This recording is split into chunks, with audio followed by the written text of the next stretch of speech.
많은 화가들이 명작 탄생에 고통을 겪었고 그 과정에서 질병에 시달렸습니다. 그럼에도 질병의 고통 속에서 명화를 남기려고 치열하게 노력했습니다. 안녕하세요. 글 쓰는 닥터 김철중입니다. 오늘은 명작 속의 의학 이야기를 해보겠습니다.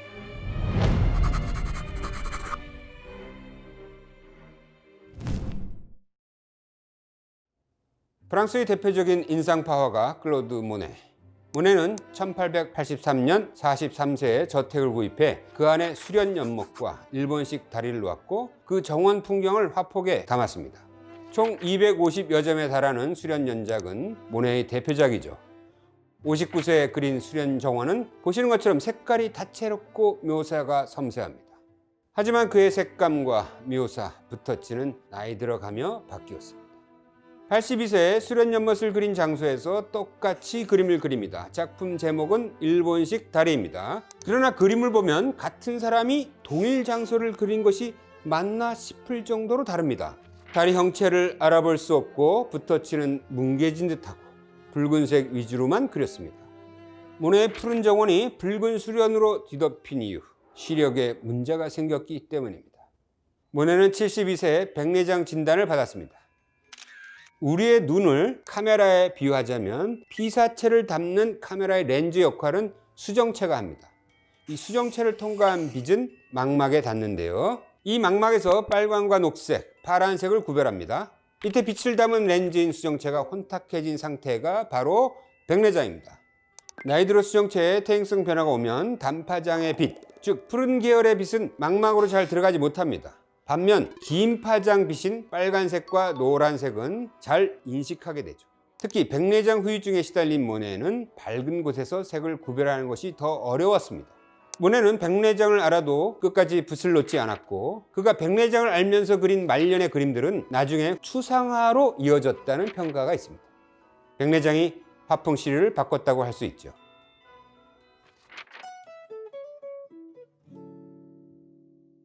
야수파로 유명한 프랑스 화가 앙리 마티스. 그는 원색을 대담하게 사용하고 거친 형태를 특징으로 하는 야수파 선도자였습니다. 그래서 마티스 하면 붉은 조화나 댄스 같은 그림을 떠올릴 것입니다. 빨강과 초록, 주황과 파랑 등 강렬한 보색 대비와 역동적인 붓눌림으로 새로운 방식의 화풍에 맹수처럼 달려들었습니다. 노익장을 과시하며 왕성한 작품 활동을 하던 마티스는 72세의 나이에 대장암 진단을 받습니다. 이후 수술과 합병증으로 13년간 침대 생활에 빠집니다. 이젤 앞에 앉을 수도 없고 붓을 쥘 수도 없었다고 합니다. 그때 탄생한 작품이 재즈입니다. 재즈는 침대에 놓은 채 색종이를 가위로 오려 붙이는 콜라주 기법으로 탄생했습니다.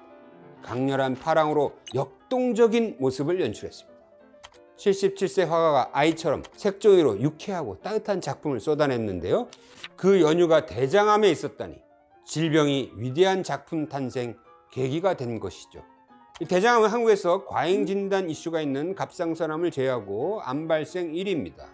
섬유질 섭취가 많으면 배변 속도가 빨라져 암 발생 유발 성분이 대장에 머무는 시간이 줄면서 대장암 발생 예방 효과를 냅니다. 자, 마티스 그림을 보면서 섬유질 섭취를 많이 합시다.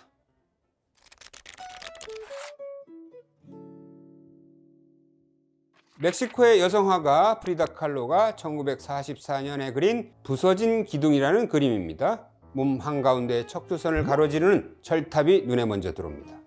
그리스 신전 기둥 모양을 하고 있지만 기둥에 조각조각 금이 가 있습니다. 눈가에는 눈물이 맺혀 있고 얼굴과 몸 곳곳에 못이 박혀 있습니다. 극심한 아픔과 커다란 통증 속에 있음을 암시합니다. 굵은 M자형 눈썹과 거뭇한 콧수염에서 고통을 견디는 여인의 인내가 느껴집니다. 그래도 자세는 무너지지 않고 꼿꼿하게 서 있습니다.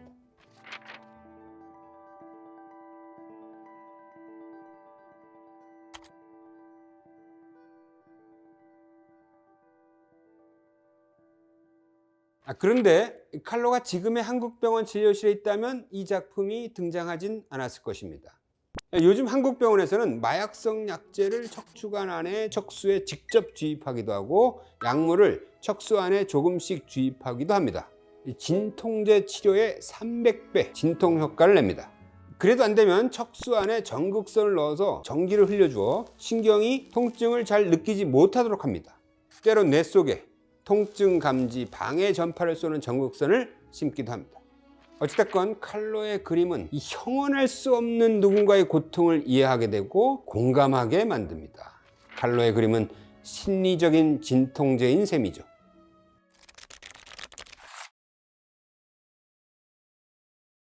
자신의 고통을 그림에 남긴 또 다른 화가가 있습니다. 이 절규를 그린 노르웨이 화가 에드바르 뭉크가 말년에 남긴 자화상입니다. 침대와 시계 사이에 서 있는 자화상 속 자신은 쇠약한 노인입니다. 왼쪽의 시계는 현재를 의미하고 오른쪽의 침대는 죽어 눕는 공간으로 해석됩니다. 뭉크가 삶과 죽음의 경계에 있다는 것이죠. 검은 나무의 시계는 마치 벽에 세워진 관처럼 보입니다. 뭉크는 어릴 때부터 어머니와 누나를 일찍 잃고 평생 우울증을 앓았습니다. 이 절규를 보면 뭉크는 그림을 피로 그렸다는 말이 나옵니다. 하지만 뭉크는 당대로서는 장수에 해당하는 81세의 생을 마쳤습니다. 죽음을 생각해야 삶을 잘 살아가는 절묘한 역설이죠.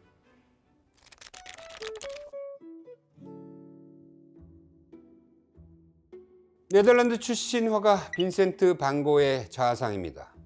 그의 그림에는 유난히 노란색과 소용돌이 형상이 많습니다.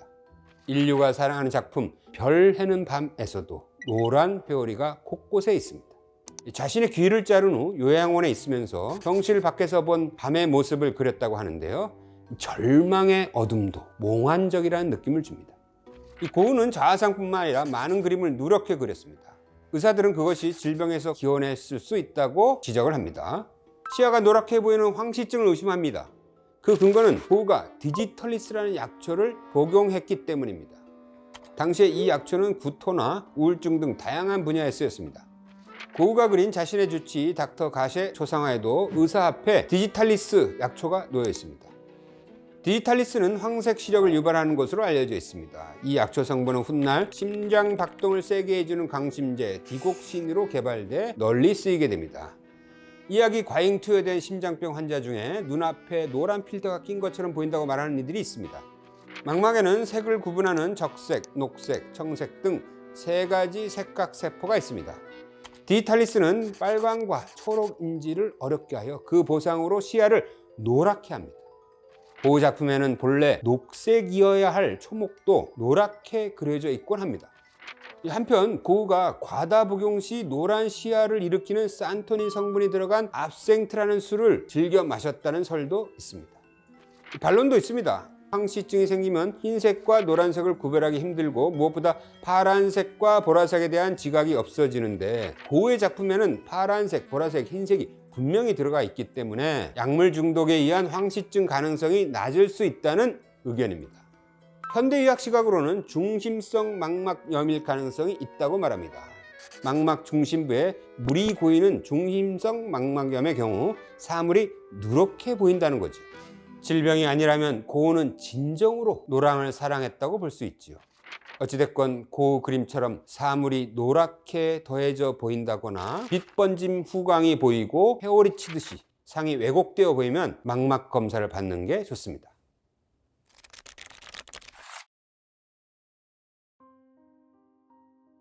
건물을 예술로 승화한 스페인 건축가 안토니 가우디. 그는 6살 때부터 관절염을 앓았습니다. 관절 통증은 가우디 일생 내내 완화와 악화를 반복하여 그의 생활을 고달프게 했습니다. 가우디는 발의 통증을 줄이기 위해 발등 덮개가 없는 신발을 신고 양말을 2장 겹쳐 신었다고 합니다. 낡은 고무를 밑에 대고 헝겊을 둘러싸매고 다녔습니다. 관절염은 역설적으로 그를 위대한 건축가로 만드는 데 기여했습니다.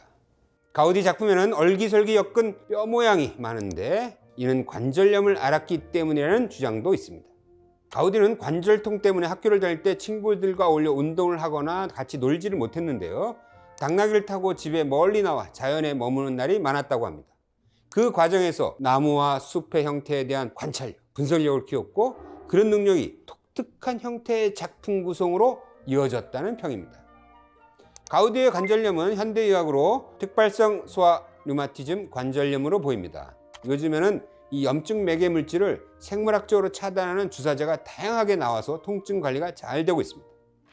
곡선의 미학자로 불리는 가우디는 직선은 인간의 선이고 곡선은 신의 선이라고 했습니다. 간절히 희는 고통 속에서 위대한 창의력이 나온 것입니다.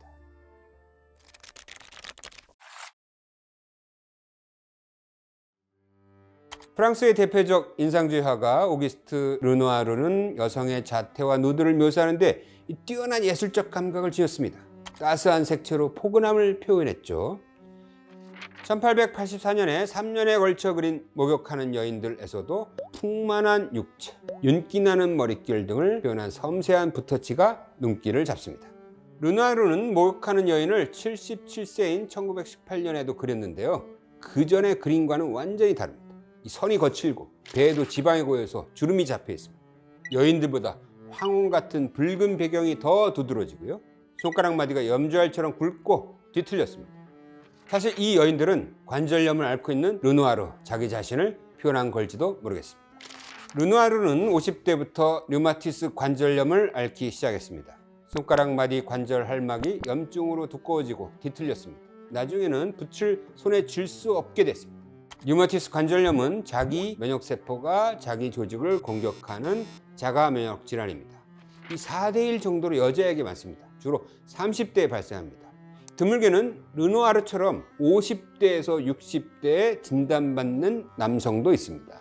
아침에 일어났을 때 좌우 대칭으로 손발이 뻣뻣하고 아프다가 낮이 되면서 증세가 조금 나아지는 듯한 게 류마티스의 전형적인 증상입니다. 이런 상태가 한두 달 지속되면 정밀 검사를 받아야 합니다. 그럼에도 이 르누아르의 상장열은 식지 않았습니다. 이 비틀어진 손가락 사이에 붓을 넣고 끈으로 묶어맨 채 통증을 이겨내며 캔버스에 붓을 찍듯이 그림을 그렸습니다. 이 르누아르의 말년 그림을 더 좋아하는 애호가도 있습니다. 그의 인생은 고단했어도 예술은 긴 것이죠. 그림은 화가의 생을 투영하고 그림은 시대의 삶을 반영하고 그 안에 인간의 생로병사가 있습니다. 명작과 질병은 이 고단한 삶의 결과라는 공통점이 있습니다. 명작 속에는 질병과 싸운 위대한 환자의 삶이 있습니다. 저는 이런 사례를 모아 명작 속 의학이라는 책을 냈습니다. 관심이 있으신 분들은 한번 읽어보시길 바랍니다. 우리는 명작 속 의학을 통해 삶의 숭고함과 업의 치열함을 배웁니다. 당신의 인생에 영감을 주는 그림은 무엇인가?